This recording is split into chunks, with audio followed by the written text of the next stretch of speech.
So this is the idea. I believe that like constantly we have a lot of thoughts every day, but we don't know which ones to actually listen to and which ones not to. And I think only by taking actions towards them, we start to realize which ones are true and which ones aren't. Because if our thoughts create our reality, then what are we thinking about all the time?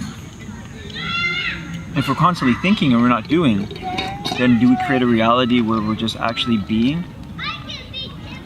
I don't think so. I think our thoughts are dictated by the actions we take, because the actions we take create a thought pattern. That thought pattern helps to create the reality. So I don't think it's our thoughts that tell us what to do. I think it's what we do, our actions, that tell our thoughts what to think. So as we were talking about the triathlon, the only reason I did the triathlon is because every thought in my head was like, you can't do this. This is not your reality. This is not your truth. Right. Wow. So I said, you know what? You bring up a lot of points. You do, like, it's nice to listen to you, but I want to go try. Worst comes to worst, I learned something new. And what you notice about the body, the human spirit in itself, it will tell you a lot of things until you put yourself into that situation. And then once you get into that situation, all the truth will come out. And what happens with the average person when you're put in that situation, people won't just survive, they'll thrive. That's the thing. They'll do amazing. If you have a project and a goal, let's say you have a dream that you want to achieve. Yeah. If you don't put a date and a time, everything is hypothetical. Like you create videos, right? Yeah. So if you're like, I want to create a new video, but you don't set a date and a time, how do you feel about it? It's You okay? Oh, she seems good. Yeah, she's fine. It's like it could be any moment or no moment, which often leads to no moment, because it's like it's so vague, it's so ungraspable, unplannable, uncoordinatable with like the rest of my life. So once you create a time and a date and you actually put yourself in that situation, what happens? It's so easy to focus. Like it narrows it down. It's like, okay, I'm not thinking about anything else in this moment but the making of the video. So there is a lot to think about there too, but it's not the rest of my life, the rest of my world. It's just that. Then I actually do have a chance to thrive, that's for sure. So if I hear what you're saying is, when you put yourself in a situation and you tell your thoughts and you tell your body and you tell yourself that I'm going to do something, what happens to everything? Is there a relationship that forms? Is there? Oh yeah, for sure. Like things fall into place to carry out my intention. Is that the same that happens for you? I think it happens with me and happens with, I know with everybody I know. Yeah. I think a lot of us have dreams, have goals, have aspirations, and all this creation, but we think so big on the grand scheme of things. Dreaming big is good, but if you dream big but you don't take one small step, then there's an unbalance into it, right? Yeah, for sure. Like you have a big dream. 100%. What is your big dream? Actually, I can boil it down to a few words. An authentically happy humanity. Okay. How does that equal into an action plan? Well, let me break it down. But I won't go into the whole like the master plan of it as to how to actually transition humanity into being authentically happy. There's the like top down and bottom up, like different ways to approach it. But basically, so let's go from bottom up, me to the world. Yeah. Starts with an authentically happy me. So finding that like that spot within me, that way of being within me, and then like maximizing the amount of energy I put into when I'm authentically happy. So minimizing the energy I put into life, into like being acting out when I'm not authentically happy or any variation of that, and then increasing the amount of energy I put in when I am happy. So that's like the another way that's often said is the whole follow your passion, do the things you're most excited for. Let me ask you two questions. Yeah, for sure. Because of you've used two words a lot of times within the conversation. Yeah. Step one. Yeah. Question one. Yes. What does authenticity mean to you? Sure. So authenticity has to do with inside out. So talking about authenticity with any other animal but the human would not be an issue ever. Okay. Because they're perma-authentic. And the reason for that is that they don't have the capability to conceptualize themselves. We do. So we can impose concepts on ourselves, which is great because then we can build stuff that no other animal can. Like we can think of the concept of a building or a car, like some really cool stuff, like a rocket.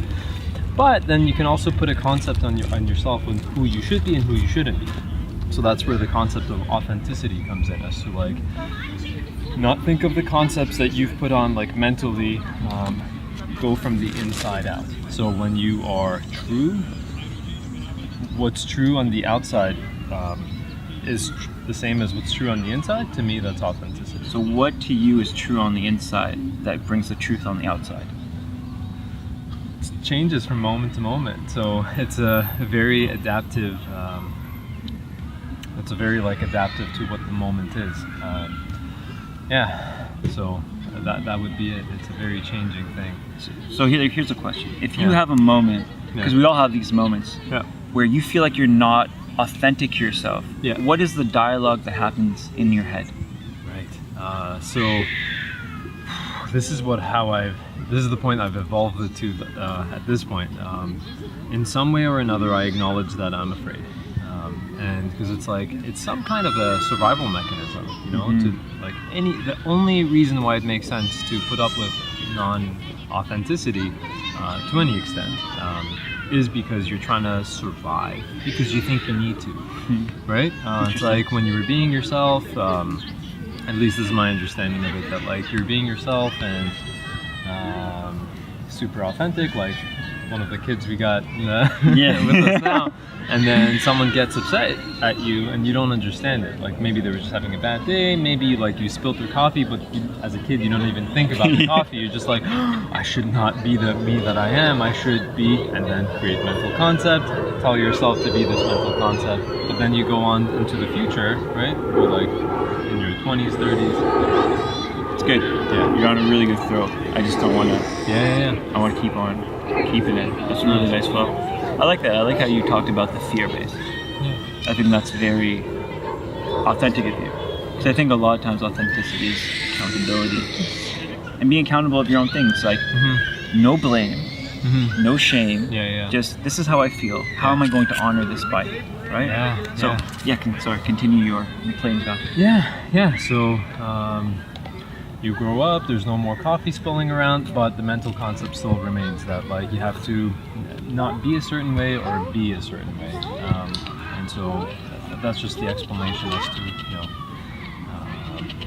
when I catch myself being afraid and therefore being inauthentic. Which, for what it's worth, like on a percentage level, I think I'm inauthentic like a lot.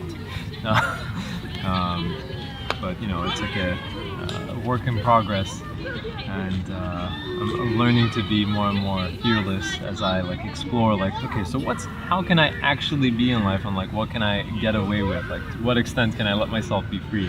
So when we're talking about authenticity, and when you feel you're not authentic, you said sometimes it's something you feel fear. Yeah. So my first step would be like recognize that I'm afraid, and that's like, you know, best case scenario. So when I've like become very conscious of it, I've been able to articulate it for myself, and I feel like I have control over it, and I'm not being controlled by it, like by the fear. So that one is probably like one of the coolest things I've found for myself. Like when you're not afraid to be afraid, that is a like powerful place to be.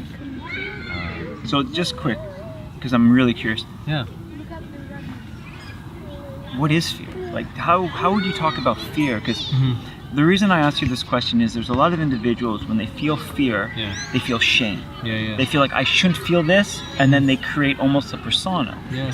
In your life, what does fear represent to you? Fear is like, so imagine there's like, you have a map, right? fear is uncharted territory plus assumptions. Okay, I like that. Right? So it's like when you apply like self-honesty to that, it's like, well, I don't really know. I've just heard that those like. It's like I've heard that when you're in that uncharted territory, there's monsters, but have I ever seen one? Right? It's like, no, I've never actually seen one. So I've learned just through experience, like repeated experience.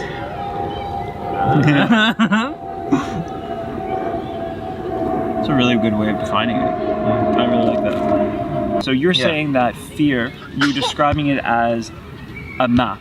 And on this map, there's uncharted territories that may or may not have monsters in it. Yeah. So it's like, imagine you have a map of life, right? So it's like what is known, right? And maps, and since like life is fairly infinite, right? There's always like more there's always uncharted territory that you have to map out. Yes. Right? So like as you grow up, or as you have new experiences, or even in a conversation, like, you know, because in a conversation there's so many different threads you can pull on. Oh, for sure. Now, what fear is a part of the uncharted territory that you have assumptions around. And it's assumptions that in some way jeopardize your security or safety if you were to explore that area, right? So it's like the flip side of excitement. So excitement is probably uncharted territory, because you don't get excited about a known experience, right? You can be like, yes, I'll experience pleasure there, but that's different from like excitement. Excitement is uncharted territory that you have assumptions around. It's just assumptions that you'll have an awesome time.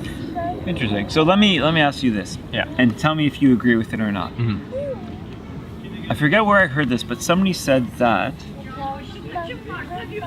being scared and being excited are the exact same thing. It's just how you frame it. Right. Do you agree with that? 100%. Yeah. Why? So I had heard that that's like at a biochemical level, like the two are the same thing, and it's just it's the mental wording, the languaging that comes after.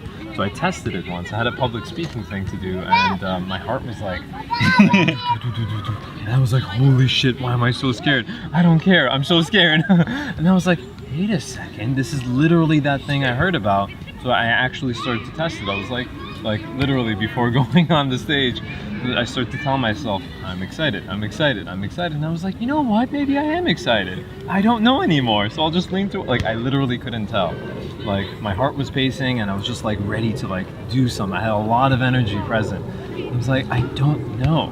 And like, that's the I don't know is one of my superpowers. Like, being okay with not knowing. I love that. Yeah, because then you can actually lean into like the excitement, or lean into the fear.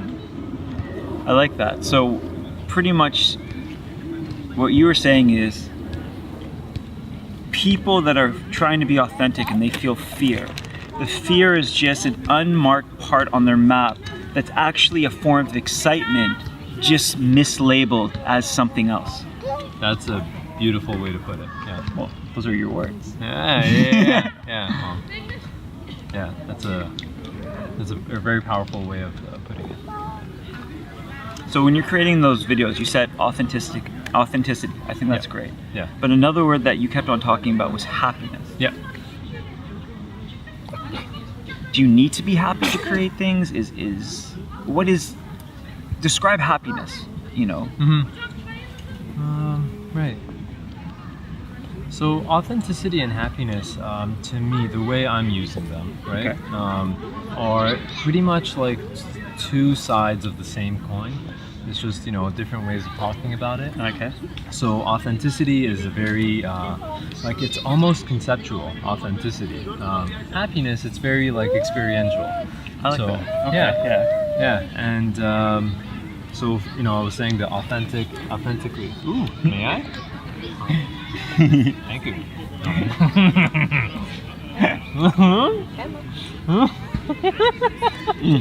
You got it in my nose too. Extra flavor.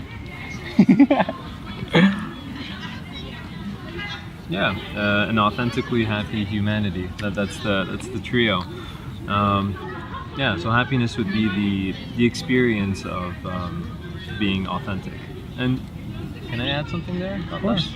Yeah, that what I would love to be a facilitator of creating isn't so much the happiness. That's like the end end trajectory where I would love authenticity to go, but I'm actually very, like, I would be very excited about people being authentically scared or like authentically sad.